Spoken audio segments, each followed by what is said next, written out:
We choose to go to the moon in this decade and do the other things, not because they are easy, but because they are hard.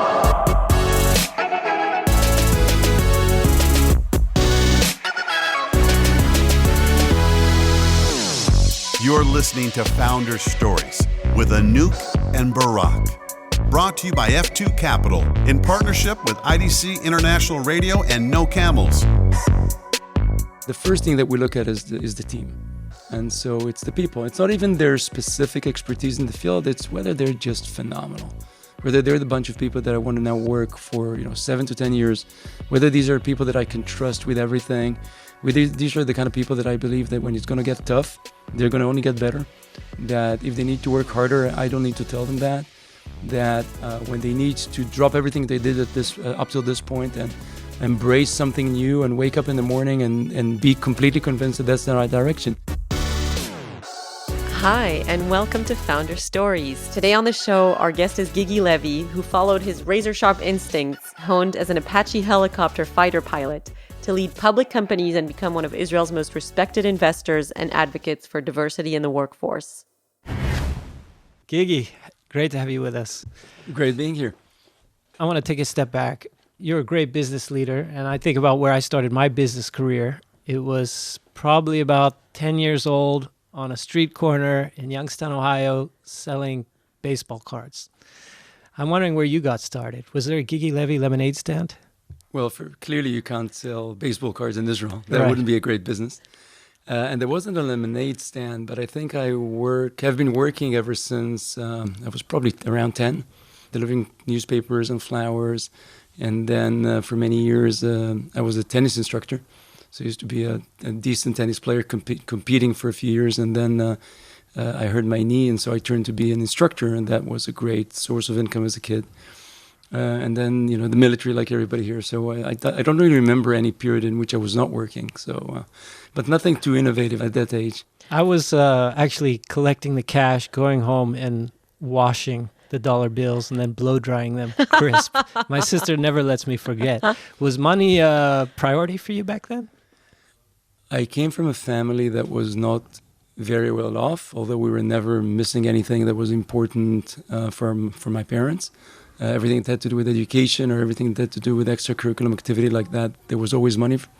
But I did grow up in an environment where there were people with more money.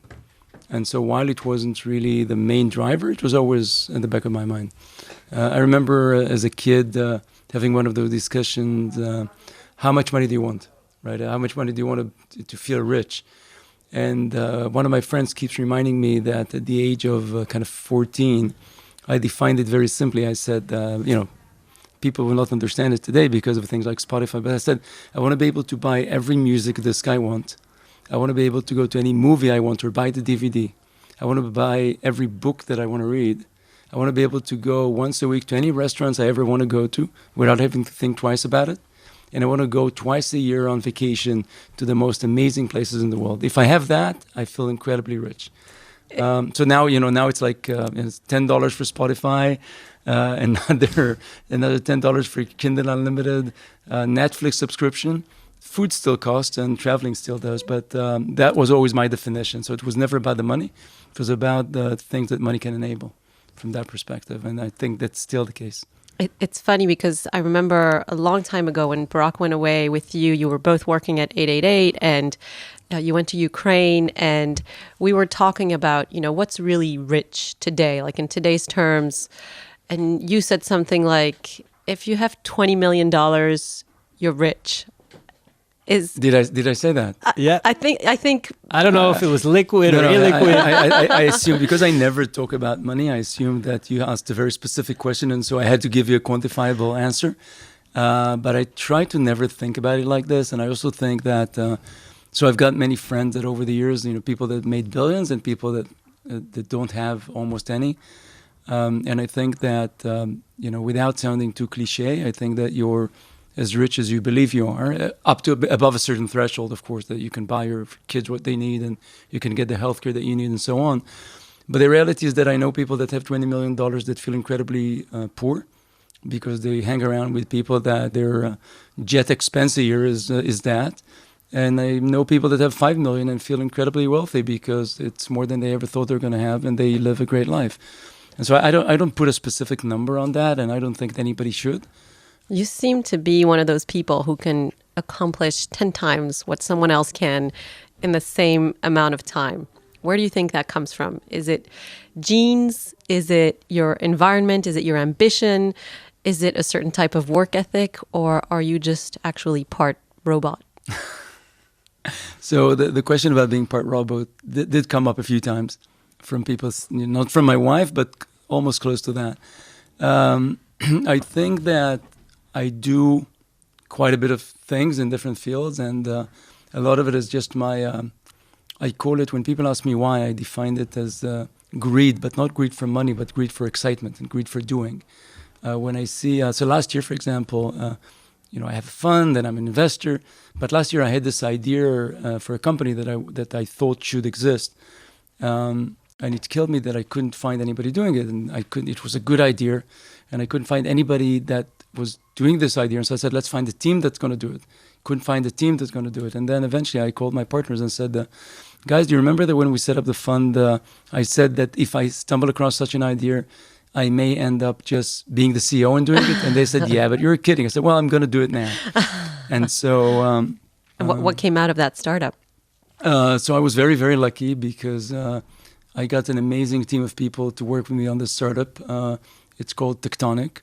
We raised around $10 million for it from the get-go, which is the benefit of me being older and doing it. And then I had to find a CEO to run it, but I was not going to compromise finding the wrong person. So luckily enough, one of the investors that invested in the company, which is Avi Zevri from Viola, gave me an idea of somebody, and that was just a perfect match. It's one of the co-founders of Akamai, Jonathan Zelig, and Jonathan clearly has, for this particular company, is the best pedigree in the world because he founded a distributed computing platform, and this is another one of those. It took me a bit of time. Jonathan agreed, and now I'm the chairman and he's the CEO. So I'm back in normal life and not having 10 jobs at the same time. But it's about the greed to do more. It's about this feeling that I've got to create, and that's one thing. The second thing is I think I'm fairly good with time management. A lot of it I've found over the years is methodology, and a lot of it is discipline. So the methodology comes out of things like looking at every meeting I have and saying, should these be more than 30 minutes? And, while I don't want to insult anybody with a 30 minutes meeting, the reality is that most meetings don't need to be more than 30 minutes. And is this interview going to be more than 30 minutes? That depends on you guys. So you started in a kind of boring industry, telecom and telecom equipment and software. Was it that path of needing to create that brought you maybe to the entertainment industry in the world of games? I don't think so. I think that as a kid, maybe the most entrepreneurial thing that I did was that I had my Commodore 64 and I used to code games, and we used to sell these games, right? You wanted your face in a game. Anyhow, it was only a few pixels, so we could tell you it's your face. We coded it in and we sold it. And so I did, I wasn't a gamer and in the industry before that, but I never thought I'm going to work in this. And then after 3 years of running a division in Amdocs, which is like a few thousand people and very boring B2B sales, I just felt that I need something else. I had an agreement with my wife back then that the minute that we find out that she's pregnant, I resign because I was basically traveling every week. And so the concept was that it's going to take me like 6 months to get away from the tentacles that hold me, which was very true because I actually presented the project to the rest of the management team 2 days before I left. So I was working to the last moment. So when we found out she's pregnant, I resigned. I started looking for something else, and basically came an offer to run 888. And 888 was probably the last company in the world I ever thought I'm going to run. First of all, because I'm not a gambling person. Again, not undermining anybody that's dealing with it, but it's not my area of... it doesn't excite me that much, gambling in general. People may not recall, but that was the number one internet company in Israel at the time. And so for me, the opportunity was not that much in games or in gambling. The opportunity was to get into what was the most sophisticated internet company out of Israel. And does that remain true today, that if you cut your teeth in the gaming industry, you're set for internet business generally? So it's a great question. Now let's separate for a second gaming as in gambling companies, online gambling, and games companies. And I think I always say, and I still think that games companies are probably the hardest companies to run in the world. And they're the companies that take the lean startup methodology and the fast iterations and the need to constantly optimize, literally not once a quarter, not once a month, not once a week, not once a day, but basically test multiple things every day. They take it to the extreme. I think I told you that, Barak, but up till now, every once in a while, when I have a CEO in another company that I think is not moving fast enough, I ask a favor from one of my gaming CEOs to take that CEO in as like an intern for a day or two, so that they can see what fast really means. Because it's all about speed, right? We can talk about that. And they come back from the games company shocked. They're like, these guys, they're just changing everything all the time. And it's true. Of course, there's a reason for that. The games industry has more data per customer than any other industry, right? So I invest in an e-commerce company, and you look at a games company. And in a games company, you have an average today of 12 sessions a day. Every session is like 8 to 10 minutes, and in every session, the customer is making around a few hundred choices. Each one of them is a data point. Did I go here? Did I go there? Did I buy? Did I not buy? Did I press this? Did I battle against you or against Anouk? What did I do? All these data points times 12 times a day, times every day of the week, times 52 weeks, gives you all the data. All the data you can now analyze and learn from. If you compare that to an e-commerce company, then in most e-commerce companies, the customer buys something every few months. The touch point is like a few clicks, and we only know what they looked at and whether they bought or not. That's all we know. We don't know anything about anything else. Gigi, I see you looking at me and looking at your phone with another eye, and I remember you told me what it was like to fly a helicopter as a fighter pilot. And for a while after wearing the helmet, one eye went one way and another went another. Can you take us to the cockpit for a second? And how does that thinking and training apply now? So first of all, it's that very strange thing you said actually happens, but it doesn't happen in every cockpit. So I flew Apaches, which are these American attack helicopters, clearly highly enhanced by the Israeli Air Force. They're not the same as the American ones. I just had to say that. But you basically fly them with one eye looking through a thermal imaging system, and the other eye looking out throughout the dark night. The intent is that the eye that with the thermal system actually sees everything that's happening outside, but the thermal system doesn't see things like missiles shot at you, because that's not, it is thermal, but the light is more obvious. So your other eye now looks outside and looks at the different instruments in the cockpit. At the beginning, what happens is that your brain starts looking at different things, and it's like you feel like somebody, like a lobotomy, something like cutting through your brain. But over time, you get really used to it. And so you find out that you can basically, I'll try it now. I'm not sure. I haven't done this in a while. But you can actually look at two people in two different places with each eye. Fairly scary. And after you stop flying, it basically goes away, I think. But it was a crazy period. And, we can talk for hours about the Israeli army and why the Israeli army in general is sort of a hotbed for innovation that then flows into Israeli high tech. And I think that there's many things in the structure of the army that make this inherent, that don't exist elsewhere. For example, kids go into these units like 8200, 8200 that everybody hears of. And people say, how come they're productive so quick? Like they're 18-year-old and they're productive after a year. How can it be? And the answer is very simple. The military is getting them for free. If you go to 8200, it's like for 4 years. You get them for free for 4 years. If you're going to take them through normal training of computer science that takes around 4 years, then you need to release them immediately after. That's not good use of the free resource you got. So this entire unit is geared toward taking these young kids and making them incredibly efficient and incredibly useful after less than a year. Now, the Israeli Air Force clearly is not necessarily the place where you study how to code or how to build products, but it does have something incredibly unique, which is a mentality of the methodology of briefing, doing, debriefing, learning, and then all over again, briefing, doing, debriefing. And the first flight you do, the first question is, what do you want to do? How do you want to do it? Then you fly, you come back, and the first question is, okay, what went wrong? What was good? What was bad? What could we have done better? And it is only in the Israeli Air Force that a perfect flight is considered to be a bad thing. Because a perfect flight means that you studied nothing.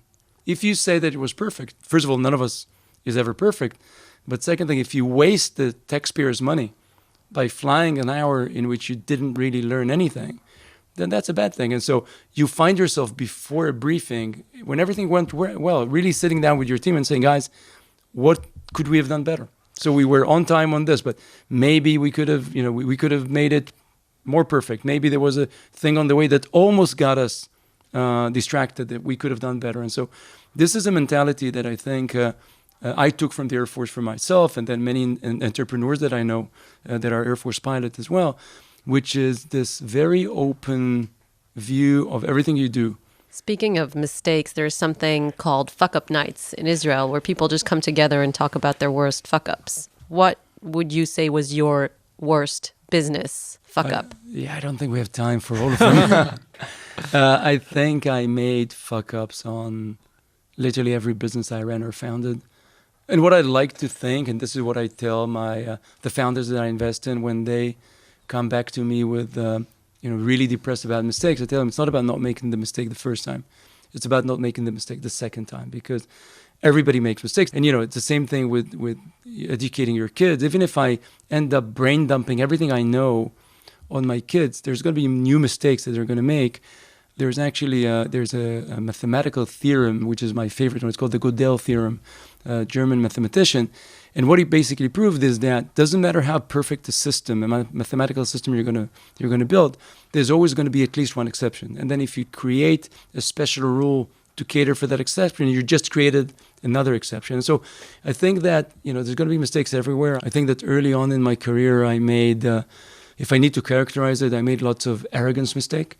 Thinking that I know better, thinking that I'm better than others, thinking that I could achieve more than what others could, and that kind of hit me on various fronts.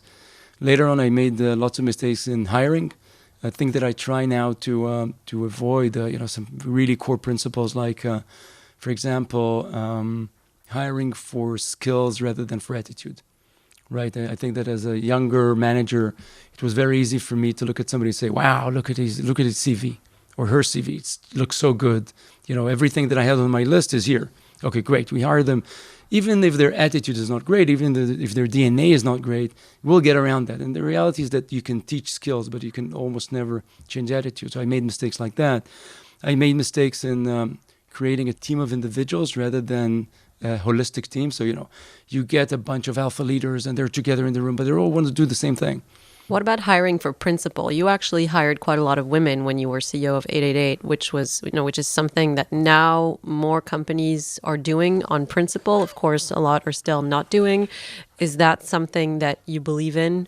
We need to fix the situation. I have a girl, and I see how in today's world, horribly, it is still not the equal opportunity that should be, and it just upsets me. Even if I had no girls, but just upsets me, and that needs to be fixed, and that's okay. The second thing, that the other perspective, which I think is a lot more important, is the fact that I actually truly believe that diverse companies, be it women or or minorities or anything else, I think that diverse companies are actually better companies, and I really think I know why that's the case. So, the first thing is that, which is very trivial, is that the talent pool is very limited in general. Everywhere around the world, but Israel in particular, we're a small country. And so if I am to say, I want to hire a chief product officer, but I'm only going to hire men, then I just cut out 50% of the people that are relevant. And if I now say, I don't want, God forbid, any minority, or I don't want anybody with a sexual preference or anything, I end up with having to choose the person from, rather than the 100% talent pool, then to 10% talent pool. So I've just done something stupid. So that's one thing. But more than that, and that's the essence, and this is where I see people not yet understanding, is that I truly believe, from seeing it over the years, that a diverse organization is a better organization. Not because they think that the organization does good, not because they think that it's a liberal or or egalitarian organization. Not just because of that, although that's important as well. It's simply because that homogenic teams don't challenge each other. To explain this, I always like to give an explanation. So, in my political opinions, I am more left-wing than right-wing. If I have to go and lecture about my political opinions to a bunch of Meretz voters, left-wing voters, I don't need to prepare. I'm going to go on stage and I'm going to get applauses, and that's going to be very easy because it's very homogenic. My opinions are their opinion. I speak, they applaud, everything. Everybody's happy. If I now need to go to a right-wing opinion crowd, and I now need to convince them in something, you can bet yourself that I'm going to prepare. I'm going to read what they think. I'm going to think what works, what doesn't work. I'm going to try and put myself in their own shoes to understand why they think. And so I just made myself better by going to a non-homogeneous environment. And the same thing happens in a company, because if we're an e-commerce company and we're now only men that are building the product, and all of us think the same thing, and we all came from the same area in the army, and we all came from similar social economical background, and we all think that things should happen one way, then everything's going to be really easy. We're all going to agree, and the arguments are going to be really minor on. But if now we have there a bunch of different people with different backgrounds, with different ways of looking at life, and now they're going to challenge each other because everybody has a different point of view. Everybody comes more prepared. The outcome is going to be 10x better. And I know it sounds like a theory, but I've actually seen this in companies. And I truly believe that diverse companies are better companies. I think that Facebook is one of the first companies in the world where you actually see this. Because Facebook, unlike Google, which is an engineering-led company, Facebook is a product-led company. Now, because the funnel for engineers is usually guided by biases that exist already, meaning that to fix the funnel for engineers, we need to go all the way back to kindergarten. However, the funnel for product managers could also be from social sciences, could also be from design, could be from various other places. And so suddenly, a product-led company has a lot more women business leaders than any other company. It's funny that you talk about Facebook in that context, because I actually look at Facebook from the content side. And in the content side, there's this huge backlash against Facebook that basically what it creates is actually an echo chamber where they show you the content that your friends are posting, and they keep showing you what you want to hear, and they keep wanting to introduce you to the merits audience that you already know, and for you to feel good, like everybody's thinking like you. And actually from the content side, it's kind of the opposite. The reality is that Facebook got to where it is today by following no principle of trying to do anything negative. It happened by following a principle of let's let the algorithms optimize. And so being that what Facebook needs to optimize for is usage, or essentially our time, and being that their business model relies on us spending more time in the platform, then they basically told the algorithms in double brackets, let's see what makes Gigi stay more. And what they find out is that, which is fairly intuitive now that we think about it, which is the same reason that I have an Haaretz subscription and I don't have a Yated Ne'eman subscription, which is the religious newspaper, is that I like reading what resonates with what I like. Gigi, you're clearly a generalist. You know a lot about many topics. You invest in travel to e-commerce to health, as opposed to, say, a cyber specialist. So just tell us, how do you approach it if someone walked in this door pitching outer space technology? The first thing that we look at is the team.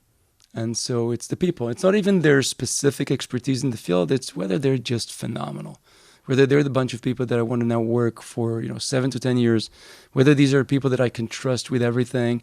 These are the kind of people that I believe that when it's going to get tough, they're going to only get better.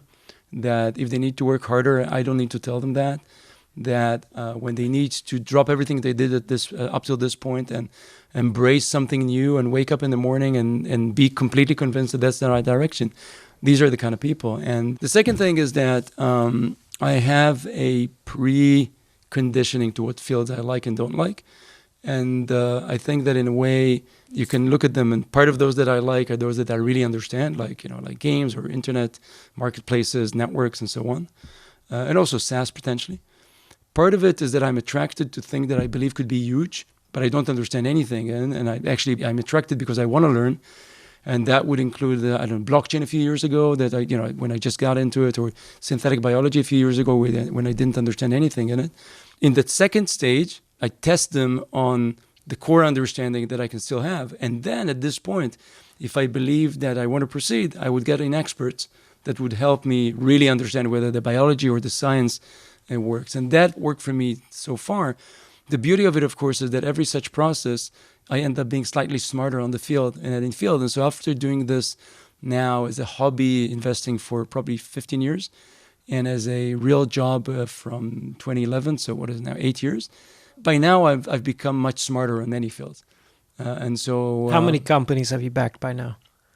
That's a number that we. You don't share. Yeah, Okay, I'll share it. I share it. So I backed personally something like 125 companies over 15 years. I know it sounds like a crazy number, but it's over 15 years. And did your wife think you were crazy, at least in the beginning? We were not together when I started. It was a already made fact when we got together. And I don't think that she ever knew the number, and I don't think that I really shared the number. It's a bad habit. Yeah, and then we had NFX as an accelerator, and that invested in something like 80 companies, and then NFX as a fund invested in another probably kind of 30 by now. So it's 230, 240, a lot of companies. And Israel is such a small place that you inevitably end up backing your friends. How has that played out for you? That's a great question. I never backed a close friend. So all those guys out there who think they're your close friend, we have news. I was about to say that I don't want you to think about it the way you just did. But actually, many of the people I invested in became good friends after I invested in them. So some of my best friends today are people that I got to know through investing in them and seeing what phenomenal human beings they are. The few people that are more friends that I invested in, some of them work well, and those that didn't work well actually never really hurt the friendship. I think that what happened is that I was lucky to be successful enough and understand the game enough to really truly believe that failure is an inherent part of this game. I truly think that if you cannot really grasp and really stomach that there will not be success without failure, simply because tech innovation by design is never going to succeed more than 1 times out of 10. And if you're the best investor in the world, it's going to be 1 time out of 5. And if you're incredibly lucky, it's going to be 1 time out of 3. But at 1 time out of 3 that's going to make you the best investor in the world, there's still 2 failures for every success. And you're also going to meet the failures way before you meet the successes, because the success takes an average 10 years and the failure takes an average 2.5, 3 years. Because I see people that come in and I tell them, look, you've got, allocate that much capital and make sure that you invest in at least in 10 companies so that statistically you have the chance to do that, and assume that you've already just lost the first 9. And after I tell them everything... This is making my job way easier. And next time I come home to Anouk with some bad news. Yeah, and then, even after saying all of that, the first company they lose, and, they come to me and they're half crying. And I say, we said that's going to happen. They say, yeah, but I didn't think it's going to happen to me. Well, it does. And so once you believe in this, you're not going to lose friendship over it. How do you think of work-life balance? You're here, you're tan, you're wearing a necklace and cool beaded bracelets. Your wife and I follow each other on Instagram, and I see you are away partying. And yet she also once told me you're traveling all the time for work, and you seem like you're thinking 1,000,000 miles per hour. How do you balance it? And obviously you have 3 kids. I have 3 kids, yeah. I have 3 amazing kids. So first of all, again, I think that people should not really make the mistake of thinking that investors have the same burden levels as entrepreneurs, right? When people, one of the things I really don't like is investors that think that once they gave money, they are equal partners in this business, because what they gave is money. And the people that give 27 hours a day and don't sleep at night and have responsibility on their shoulders is the entrepreneurs. And so as an ex-entrepreneur, what I remember is that the investors are the ones joining the ride, not the ones actually riding. And so as an investor, it's 10x better and easier to create work-life balance. My position today as an investor allows me to do things that I was not able to do in the past. So that's one thing. I work a lot. Every once in a while, I sit with my parents and they ask me, is it a busy period? And I say, yeah, I really work hard now. And my father looks at me and says, you don't work hard. You maybe work a lot, but, working hard, I don't see the heavy burdens that you're carrying in the sun and in the rain, right? So you're working a lot. That's fine. And I think that I do work many hours, but I have the luxury of deciding what hours these are. And being that I work a lot with Silicon Valley, a lot of my days are nights, actually. A lot of my nights are days. And so that allows me to take 2-3 days a week and be with the kids in the afternoon when they want me. No, they're already 12, 10, and 8. They don't always have the time for me, but at least when I'm around, that I'm around. I try not to work that much over the weekend so that I can spend time with them over the weekends. And we do take a few family vacations a year, and in these vacations I try to be with them as much as I can. Every year I take 1 or 2 of them on one-on-one trips. that could be like 2-3 days. I'm a big believer. I read a book a while back about the difference between giving kids fake time and real time. And fake time is that when you're around, but you're actually busy with other things.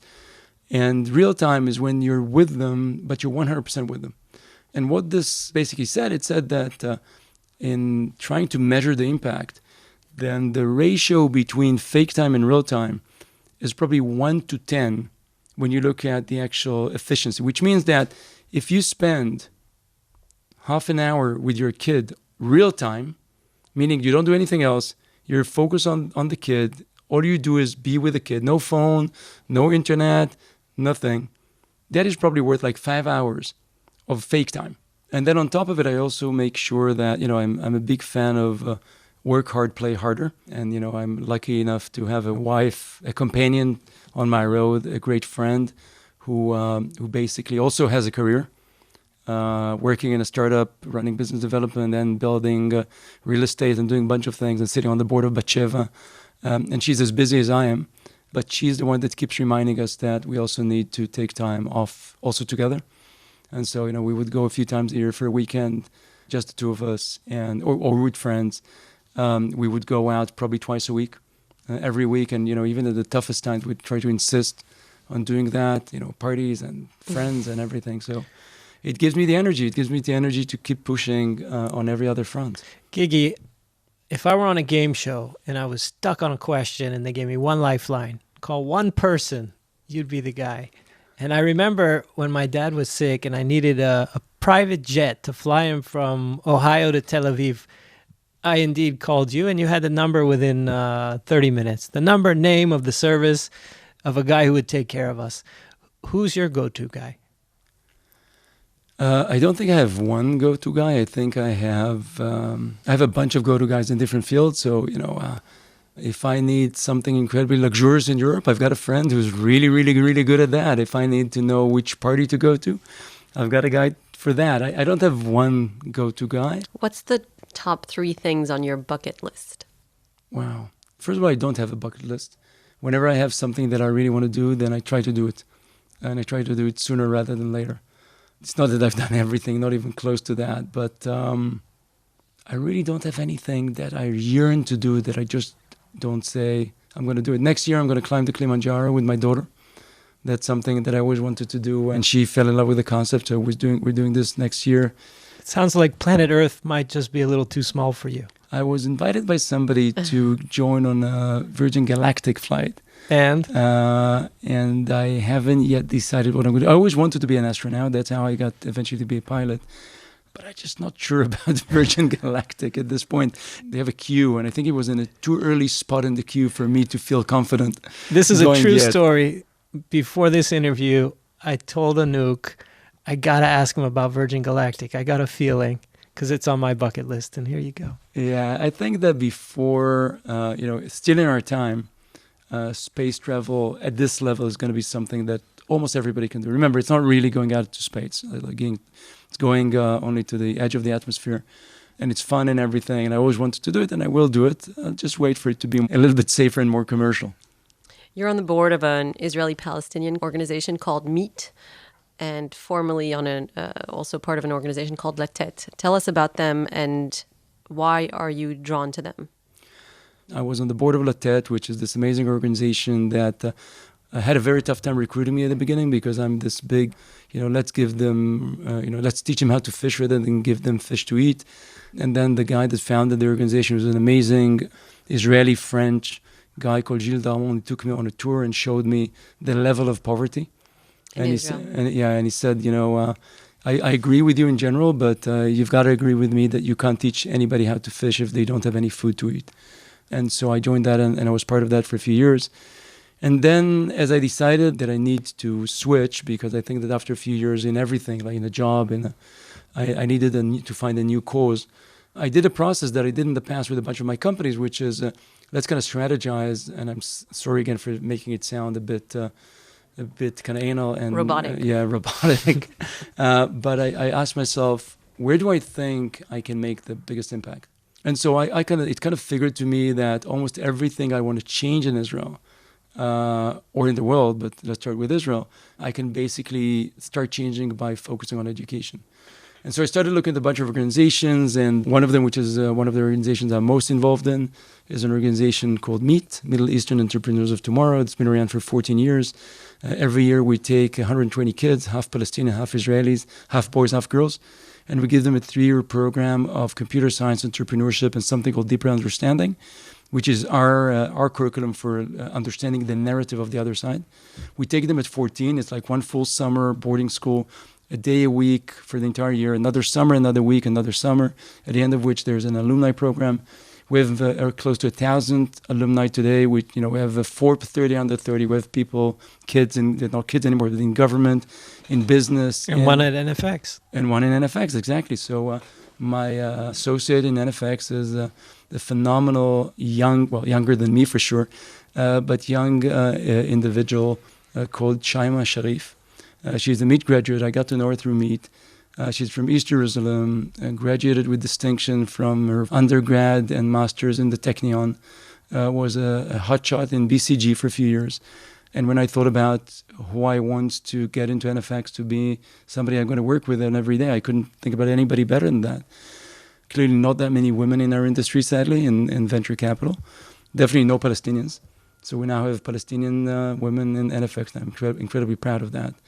So MEET is one of these things, and I think it's a very hopeful thing that helps me believe that we're going to have a better future here, because these kids, when they go out, they don't necessarily change their political views, but they truly believe that they can talk to each other instead of fighting.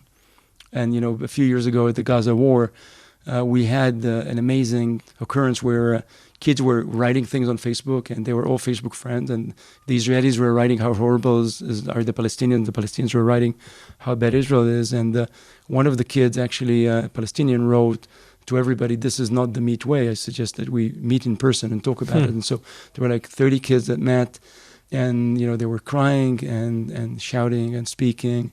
And then they came out of it after a few hours, not necessarily thinking that the other side is right, but understanding the other side and hugging and wishing that there would be no war, and going back and becoming like having a soothing effect on their environment. And so I truly believe that MEET is one of these organizations that's going to change the region. Another one is an organization called Kamatech, which I was lucky enough to be one of their first supporters, to ultra-Orthodox kids that are doing an amazing job of letting ultra-Orthodox kids get into Israeli high-tech through education, and then through placing them in companies, and then through investing in their companies and getting their companies mentorship and support from non-ultra-Orthodox founders. And I think when we started it, the data showed that there were 4 startup companies led by ultra-Orthodox, and now there's more than 150. Once I decided that I want to raise my kids here and I want to live here, which, it's not always an easy decision. We can all go and live wherever we want. You guys came to Israel, but you could have decided to go anywhere else in the world if you wanted. But once I decided that this is where I want to raise my kids, then, it's my obligation to try and make this the best place in the world. Speaking of communication and speaking with each other, you have definitely spent more than half an hour talking to us, and you said before that is kind of the bar for are we interesting enough? So I'm very grateful that you spent almost an hour. I can continue talking forever speaking with you guys. with us. Thank you so much. Okay, thanks guys. Thanks. Bye. Founder Stories is brought to you by F2 Capital in partnership with IDC International Radio and No Camels. Subscribe now on your favorite podcast app.